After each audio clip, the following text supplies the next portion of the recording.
नमस्कार दोस्तों। आज इस वीडियो में हम पढ़ेंगे संघीय कार्यपालिका। इससे पहले बाकी काम ने मूल कर्तव्य, नीति तत्व और नागरिकता, वो सारी चीज़ें, फंडामेंटल राइट, वो सारी चीज़ों को कंप्लीट कर चुके हैं। आज पढ़ेंगे संघीय कार्यपालिका। संघीय कार्यपालिका में सबसे पहले जान ले भारतीय संविधान के भाग 5 में और अनुच्छेद यानी आर्टिकल 52 से लेकर 78 तक इसका विस्तार है। इसका अगर कार्य देखें, कार्यपालिका, संघीय कार्यपालिका का अगर कार्य देखें तो जो व्यवस्थापिका होती है, जो नियम कानून बनाती है, उस कानून को लागू करना, उन कानूनों को लागू करना और शासन का संचालन करना इसका मेन कार्य होता है।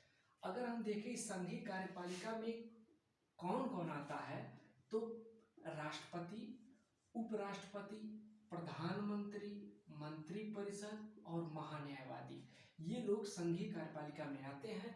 और व्यवस्थापिका यानी कि संसद जो नियम कानून बनाती है उसको लागू कराना और उसको शासन का संचालन करना इनका मुख्य कार्य होता है। संघीय कार्यपालिका में भारतीय अनुच्छेद के बारे में जो सबसे पहला आर्टिकल है वो 52 है, आर्टिकल अनुच्छेद 52। इसमें कहा गया है कि भारत में एक राष्ट्रपति होगा। भारत में एक राष्ट्रपति होगा। ये पूरे संविधान का सबसे छोटा अनुच्छेद है लेकिन सबसे महत्वपूर्ण अनुच्छेद है आर्टिकल 52। भारत में एक राष्ट्रपति होगा, आर्टिकल 52 में कहा गया है। और ये जो राष्ट्रपति शब्द है, नाम है, हमारे राष्ट्रीय अध्यक्ष को क्या कहा जाए, राष्ट्रपति कहा जाएगा।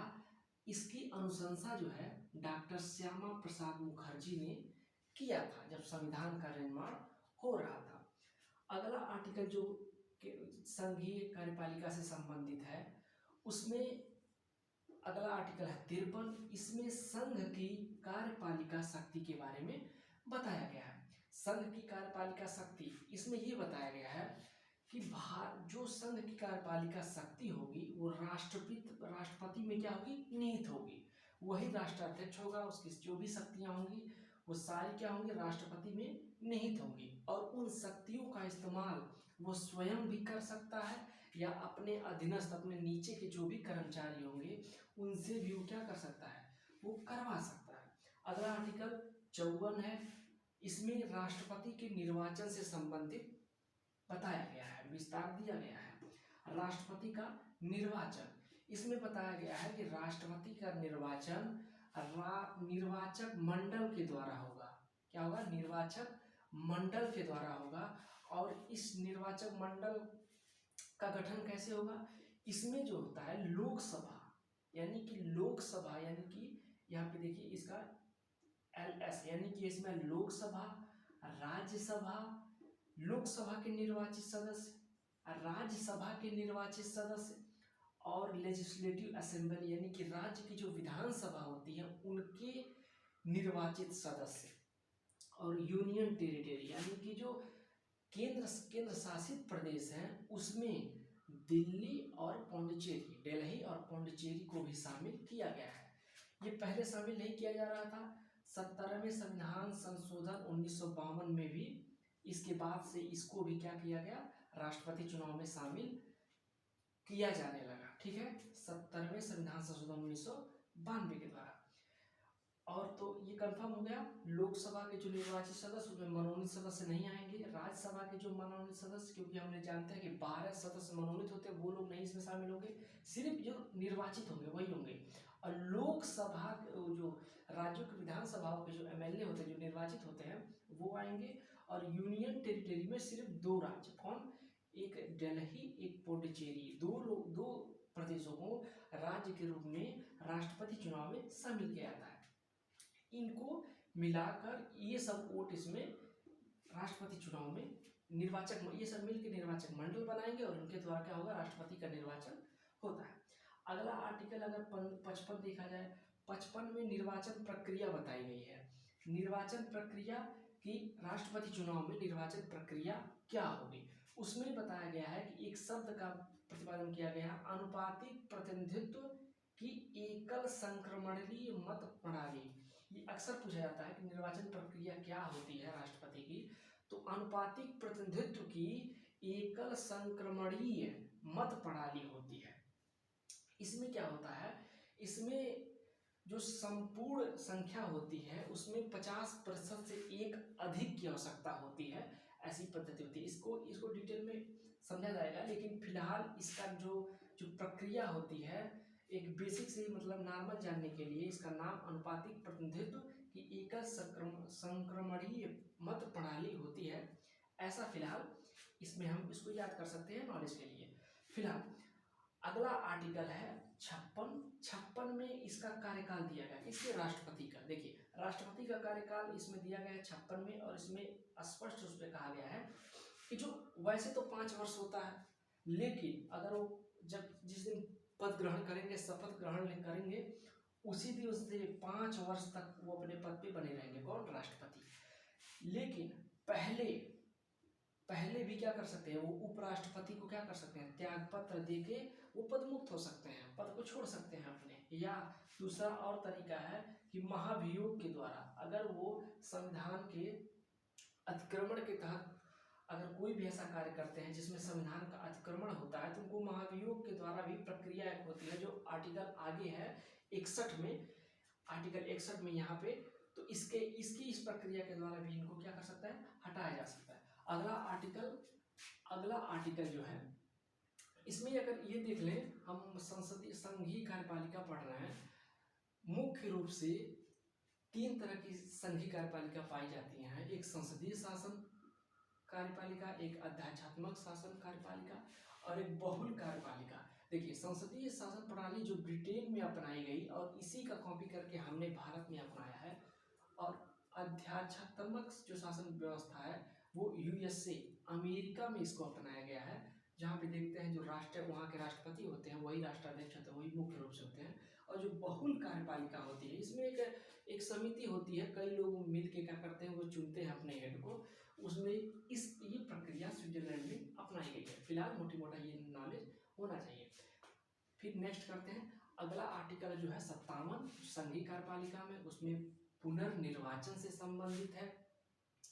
इसमें पुनर्निर्वाचन इसे मतलब बताया गया है कि राष्ट्रपति कितनी बार, एक व्यक्ति कितनी बार राष्ट्रपति बन सकता है भारत में, तो इसमें कोई सीमा नहीं बताई गई है, तो असीमित बार, कितनी भी बार कोई भारत में राष्ट्रपति बन सकता है।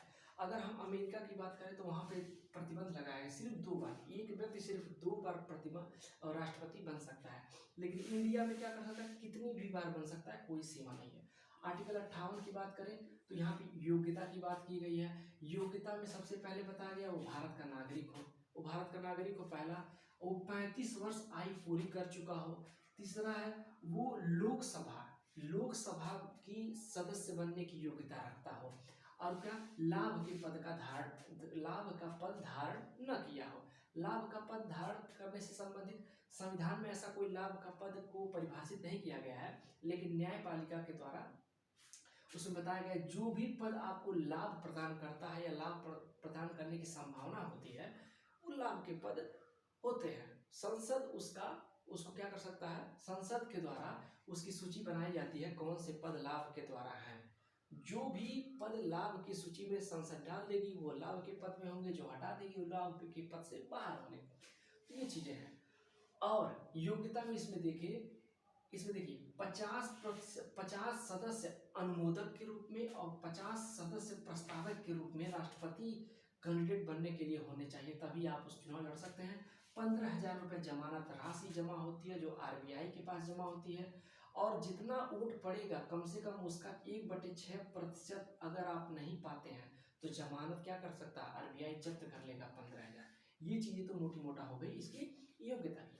59 में आर्टिकल 59 में अनुच्छेद 59 में शर्तों के बारे में बताया गया है कुछ, कि जो एमपी होते हैं, जो सांसद होते हैं, जो सांसद होते हैं, संसद के जो सदस्य होते हैं, या जो एमएलए होते हैं, विधानसभा जो विधानमंडल होते हैं उसके जो एमपी होते हैं, एमएलए होते हैं, वो जो चुने जाते हैं, सांसद हो चाहे विधायक हो, या मोटी मोटा ये समझे कि जो संसद के सदस्य होते हैं और जो विधानमंडल के सदस्य होते हैं वो क्या कर सकते हैं, वो राष्ट्रपति का चुनाव वो निर्वाचित नहीं हो सकते हैं, वो चुनाव नहीं हो सकते, उससे पहले उनको पद छोड़ना पड़ेगा। और अगर बाई चांस वो निर्वाचित हो जाते हैं तो शपथ लेने से पहले क्या करना पड़ेगा, वो पद क्या करना, छोड़ना पड़ेगा।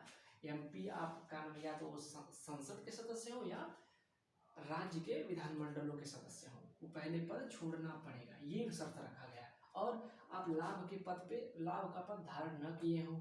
और चीज़ें बताई गई हैं, राष्ट्रपति जो होगा उसका वेतन भत्तों में कटौती नहीं की जा सकेगी। उसको इसका वर्तमान वेतन इस समय की बात करें तो वो 5 लाख है, और जो भारत की संचित निधि से दिया जाता है।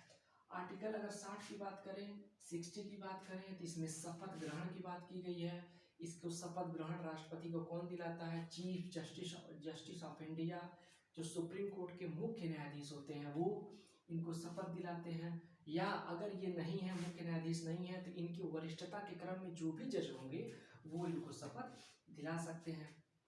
और महत्वपूर्ण शपथ से संबंधित कि पूछा जाता है अक्सर क्वेश्चन, परिरक्षण, प्रतिरक्षण, संरक्षण की शपथ कौन लेता है भारतीय संविधान में, तो राष्ट्रपति ही एक ऐसा होता है जो परिरक्षण, प्रतिरक्षण और संरक्षण की शपथ लेता है। अगला आर्टिकल अगर देखिए 61, तो जो बहुत महत्वपूर्ण है, अक्सर इसी बारे में पूछा जाता है, पद से हटाना या महाभियोग से संबंधित। महाभियोग शब्द सिर्फ राष्ट्रपति के लिए प्रयोग किया गया संविधान में, और महाभियोग की प्रक्रिया सिर्फ और सिर्फ राष्ट्रपति के लिए प्रयोग किया जाता है। इसमें क्या हो जाता है, अगर राष्ट्रपति ने संविधान का अतिक्रमण किया है तो लोकसभा और राज्यसभा के 1/4 सदस्य, यानी चौथाई सदस्य, लोकसभा में या राज्यसभा के दोनों में से किसी के एक सदस्य, दोनों सदनों में, चाहे लोकसभा हो चाहे राज्यसभा हो, दोनों सदनों में से किसी भी एक सदन के लगभग 1/4 सदस्य, 1/4 सदस्य क्या करेंगे, लिखित रूप से संकल्प पत्र जारी करेंगे।